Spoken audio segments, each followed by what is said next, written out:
Welcome to Let's Talk About Real Estate, the podcast for real estate agents everywhere. You are now part of a group of real estate agents and entrepreneurs who want to make a difference in their lives. People who are looking for ways to create hacks into the real estate profession in order to make more sales and at the same time have more time off. Agents are realizing that the old ways simply aren't working for them anymore. They are working far too many hours and most don't enjoy a work-life balance. Get ready to explore ways to hack your real estate life. I'm Lisa B. Hi and welcome to today's episode of Let's Talk About Real Estate. Today I was interviewed by Darren Standish from Property Prosperity. And we spoke about how to choose a real estate agent. So some of the things I discussed was about marketing and about advertising and about negotiation. Now, the difference with advertising and marketing, advertising is one small part of marketing. Advertising is, say, advertising a specific property. So it's putting an ad in the paper about a particular property. It's doing a flyer about a particular property. It's a for sale sign out the front of a particular property. Now, marketing is everything else. Marketing is building your brand and it's marketing you. So it's advertising you in a different way. So I explain a little bit more about marketing and about advertising, and I hope you enjoy this episode of Let's Talk About Real Estate. Welcome to this week's edition of Property Secrets, a show we speak to experts from around the country to give us an insider's guide into buying, selling and investing in real estate. And I know a lot of people out there are sort of, they know they need to get a good real estate agent. They know it can make a massive difference, but they're not really sure how to choose the best real estate agent. So what I've done, I've gone and got Lisa B to come and join us. She's actually a real estate coach from the Real Estate Hotline. Thanks for joining us, Lisa. Thank you for having me in I was going to say sunny Gold Coast, but it's not. It's pouring rain. Fantastic. Well, thanks for joining us. Like I said, a lot of people, know the difference a real estate agent can make, but they sort of struggle to work out. They all seem like they do the same thing. And obviously, especially nowadays, people are thinking, oh, maybe I can just sell it myself. So I want you to get on and really talk about what's the difference between a good agent and a not so good agent. But before we get to that, I suppose give people a bit of a background. Obviously, you're a real estate trainer and coach and give advice to real estate agents. How did you start out as a real estate agent and how did you learn your skills? Yes, I started in real estate when I was about 22 years old. I'm 49 now, so yeah, long time. I worked in real estate for about 18 months before I bought my own business. So in my early 20s, I had my own real estate office, and that was scary, and it was something that I learned very fast. I had that office that was in Wollongong, had that for a long time. Then I opened up another office up in Sydney, up in Mossman. And it was something that I didn't really like. In my first business, I knew the area very well. It was just people would come to us because of the marketing and the work that we did. And then when I opened up the second office in Mossman, it was like, we didn't know anybody. We didn't know the area. It was a complete opposite of what I was used to.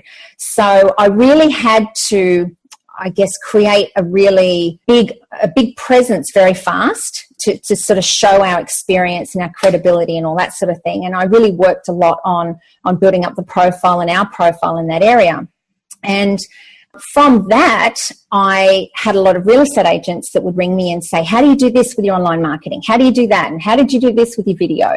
And so that sort of created what I did from then was online courses for real estate agents on marketing, online marketing and all that sort of thing. So I've written books on the subject and I'm now a real estate coach on demand. So I've done coaching for a long time and online marketing and all that sort of thing. But now I do coaching on demand. So real estate agents can ring anytime if they're stuck with a buyer and they can't get a deal across the line, or they're trying to get a property signed up, a listing, they can call, anything real estate related or business related. So that's sort of a bit of my background as far as, how I got into the profession. And it's just been something. I love real estate. I think once you get into real estate, it's in your blood. It's sort of, I just love it. I love everything about it. I loved being a real estate agent. I loved helping people find their ideal home. They're just finding their dreams and making it their family home. So it's something that I've always been proud to say I'm a real estate agent. And I always did my best as a real estate agent. And I was having a conversation with somebody yesterday about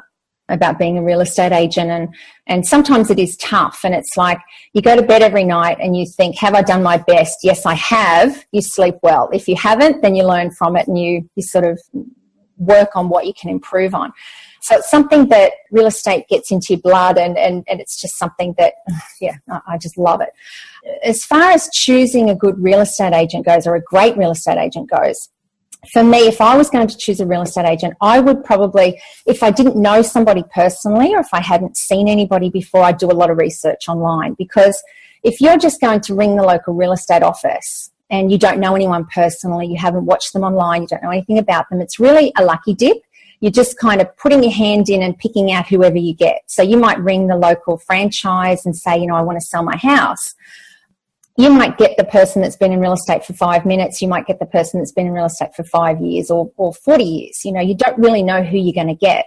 So to me, if I was going to choose a real estate agent, I would really research and find somebody who's probably a bit high profile, somebody who's a bit out there, and they're marketing themselves and they're marketing their office.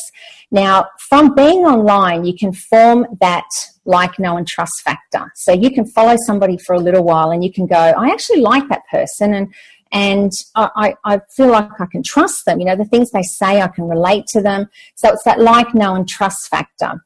And that's something you can really get online rather than just having the lucky dip approach. So the other thing I would look at is if they've got a track record in the area. If your property's a prestige property, have they got a track record in prestige property, or have they got a track record in the type of property that you own? So I would really research them and make sure that they've got the qualifications.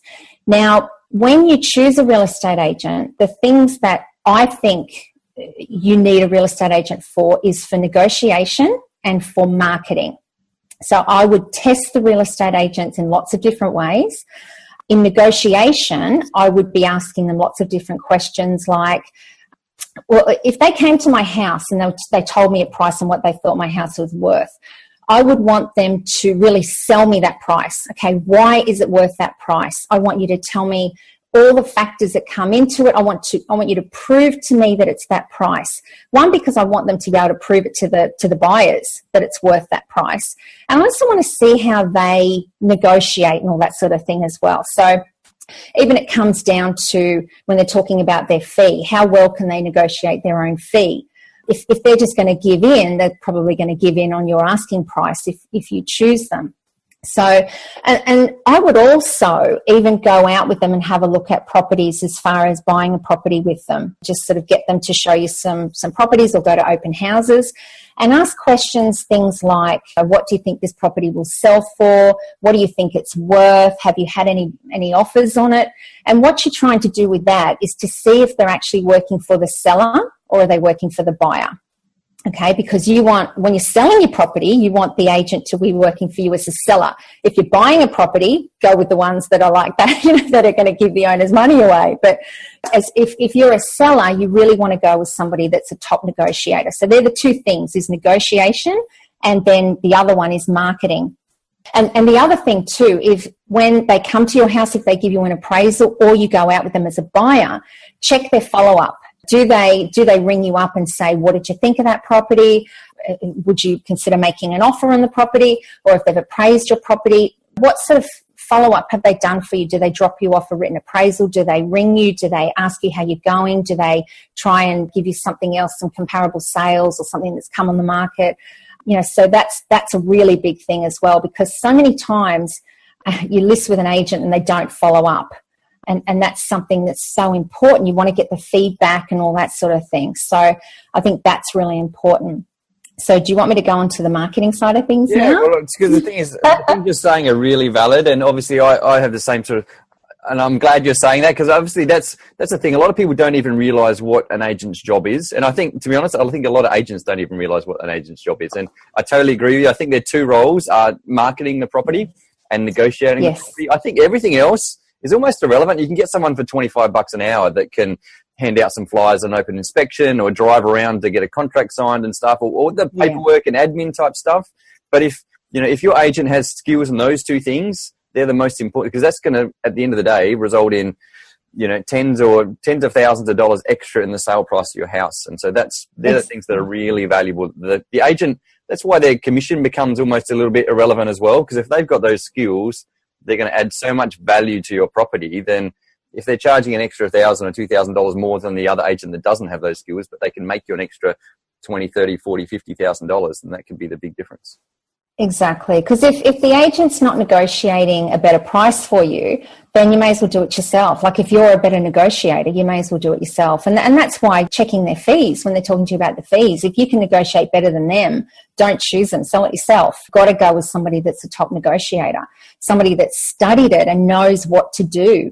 That is a massive tip. Massive tip. Yeah, I usually have people come to me, and obviously they don't want me to be the real estate agent. They may be interstate or whatever, and they say, how do I choose between the real estate agents? I'm like, ask them two questions. Ask them whether they're going to reduce their commission and whether they're willing to reduce the cost of marketing.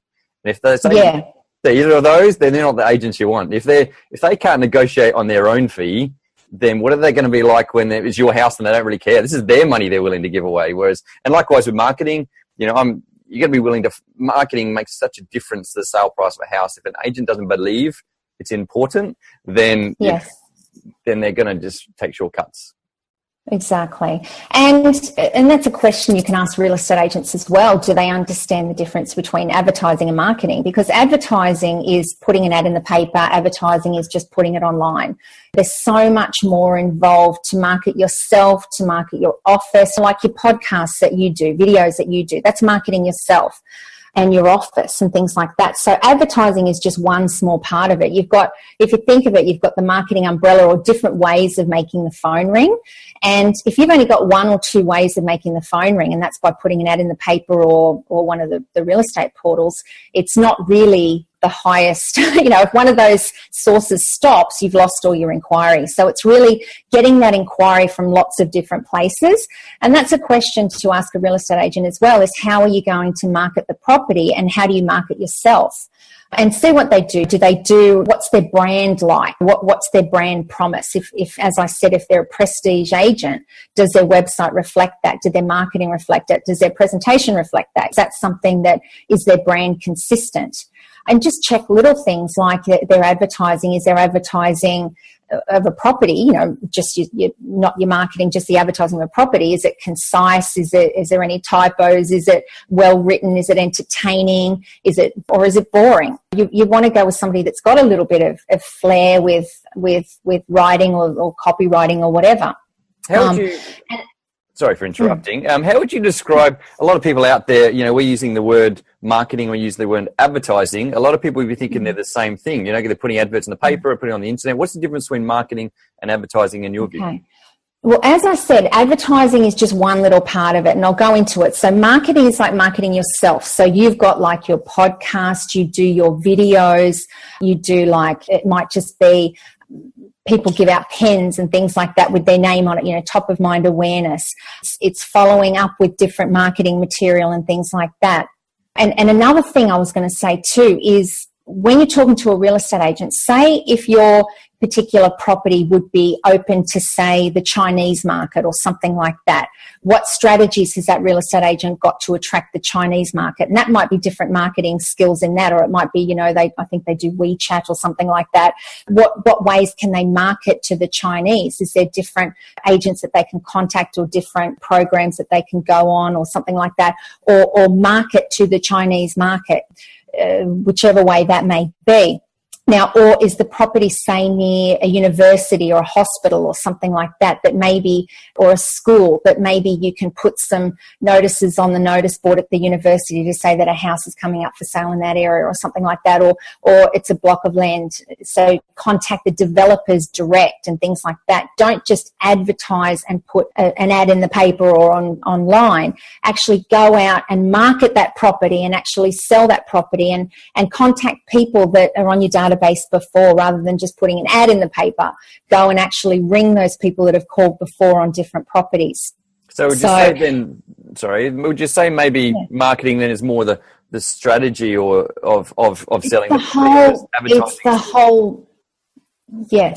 the whole thing. So advertising, as I said, is just your ad in the paper. or just your ad on realestate.com. So marketing is marketing yourself as a podcast, as a video, marketing your office, your team, promoting all different things in your office. And it might be like I have, for real estate agents, I have like offline and online marketing. So I call it the marketing umbrella.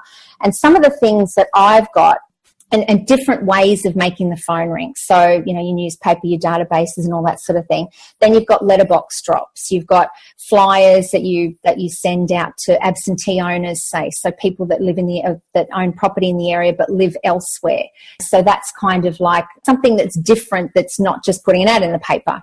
You've got thank you cards. You send thank you cards to people. You do editorials. You do, when you sell a property to somebody, you do like a nice bottle of wine with your label on it or something like that. That sits on their cupboard or in their bar or something for people to look at and see. Or photo frames, with the sold sign on it, with the people standing out the front of the house with the sold sign, or they've got a cup with your name on it, that it sits there in their kitchen, that it's got your name on it. People do fridge magnets. I'm not a big fan of fridge magnets. I've listed lots of properties from people that have had, other agents had fridge magnets. But so it's just all sorts of different things to get your name out there that's different to the other agents. And as I said, it's offline and online marketing. So actually, if your listeners are interested, my new book is just coming out now. It's called Secret Agents. And on my website, it's called the Real Estate Hotline. .com.au, and I'm actually giving away a free audio copy of the book at the moment. And so that's all about real estate marketing. So it goes into the whole thing. It goes into offline marketing, online marketing, how to get the phone to ring, all that sort of thing. So it's written for real estate agents, but it's actually can be put into any business model. So that's something that your listeners can just opt in and get that book for free. And that's everything real estate marketing. Yeah, fantastic. Well, thanks for that opportunity, and I'm sure some of you people will get in touch with you to find out a little bit more. If obviously the show is called Property Secrets, and so I want to, maybe if we can try and delve into a little bit deeper. So obviously we've been having a chat about trying to bet.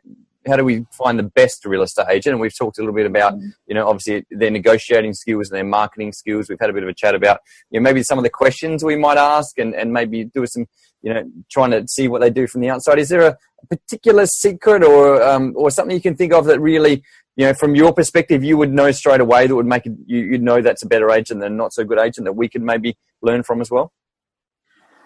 To me, Darren, I really just think it's that like, know and trust factor. I really think to really be comfortable with the agent, who you're going to choose, because I've spoken to people before that have said, look, I'd like to go with that agent because, I really like them and I trust them. But this agent seems a lot more go-hung and I don't think he tells the truth all the time, but I think he might get me a better deal. Go with your gut feeling. Really sort of feel who you feel comfortable with. It's a big decision in choosing a real estate agent, and you've got to make the right decision. You've got to be comfortable with them. They're dealing with a lot of money. It's your biggest asset most of the time, and you've really got to trust that person. So I think really the trust, and that's something, researching online is something that's really going to help you get a good idea of who that person is, what their values are, whether they align with you. And as I said, whether they're really getting out there and promoting themselves, their office, their properties, really sort of going the extra mile in being a buyer magnet, because that's who you really want to go to, somebody that the buyers are calling. They're sort of going, I've got to go with Darren because he's always out there, and everywhere I go, that's where he is. I see him everywhere. And really, that's to me the agent that you've got to go with, the one that's the gung-ho. Because really, when you think about it, like the agent has a lot of control over this whole process. And really, it's almost a little bit like a black box. Obviously, hopefully, if you have a good agent, they should be communicating and updating you. But really, you're handing over your house to them and saying, please do a good job and get me the most amount of money. And then you sort of sit back on the sidelines and just have to watch from the outside. So really, if you don't trust and feel confident they're going to do the right thing by you, then how are you going to know? Exactly. And it's too scary. It's too scary. Just make sure you like them, you trust them, and that's everything to me. The other thing I find with real estate, buying real estate, selling real estate, people don't necessarily realize it's real money. You know, they don't realize that, you know, going that extra time, the agent goes back that one extra time, you might be an extra $10,000, or the fact that they, you know, market slightly better or negotiate slightly better, it might be an extra 10 or 20 or 30. You know, if they can make you an extra $40,000, you know, how much longer is that going to take? How long would it take you to save $40,000? You know, for a lot of people, that might be, you know, years and years and years, but to save, you know, it might be 10 years to save $40,000. So, you know, the fact that you've, you know, someone that you can trust them enough to do the right thing to get the extra few cents, even if it's, you know, I know, you know, people are going to drive across town to use their shopper dockets to save, you know, 10 cents a litre on fuel. That's right. Exactly. I have, you know, this happens to me lots when I get an offer and I go back to the owner and I'm like, we're not going to accept that. We're going to go back. And they're like, no, I want to accept it. I'm like, no, we're going back. They're like, no, don't go back. But I'm like, but it's real money. Like, if I can get you an extra $1,000, you know, that's $1,000. It's better for you. My job is to get you the most amount of money. And so that's the thing. That's one thing I'm constantly telling people. It's like, this is real money you're talking here. It's not make-believe. Exactly. People get so blasé about, like you say, spending an extra $1 here or $1 there. And that's, again, the negotiation. You go with an agent that does that. You say, how was your last negotiations gone? Or you speak to some of their previous sellers, and that's part of marketing as well, to sort of have a video testimonial. The more video testimonials you can get on your website, that people can watch them and you can show people and say if you're living in Smith Street, well, here's actually a seller that I sold in Smith Street, and this is their video testimonial, and this is what happened with them. That's just, it's gold. And the other thing too is people, obviously, you might have been aware, I don't know if you know, but there's a negative perception about real estate agents from some people. And so, but the thing is, it doesn't have to be confrontational. You don't have to be, you know, you're mentioning you found someone you trust, a real estate agent, but this guy you think is a bit dodgy and you think you'll be able to get you a high price. In reality, you don't have to be dodgy. You don't have to scam people. You don't have to try and rip people off to get the highest price. You can just say, hey, you know, the more you offer, the more chance you got of getting it. You know, I've got other offers. You're going to be honest and upfront with people. And people sort of feel like that it has to be this, you know, competing against each other and win-lose sort of scenario. But I don't really feel like it has to be like that.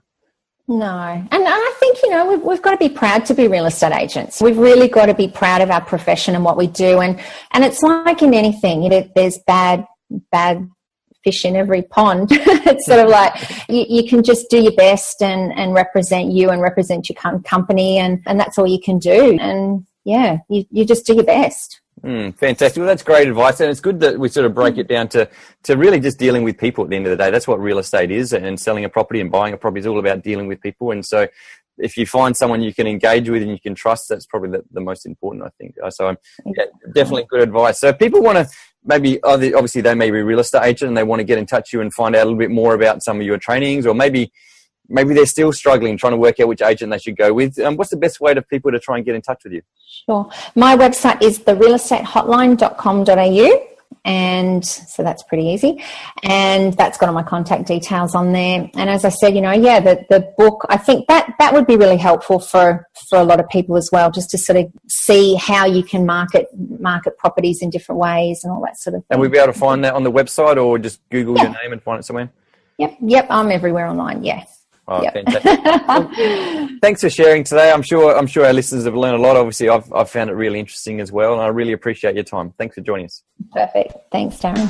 Thank you for joining us at Let's Talk About Real Estate. I'm Lisa B from the Real Estate Hotline. I hope you found plenty of ideas to hack your real estate career. For more information, please go to www.therealestatehotline.com.au. And please join our Facebook page at Let's Talk About Real Estate. See you next week. Bye.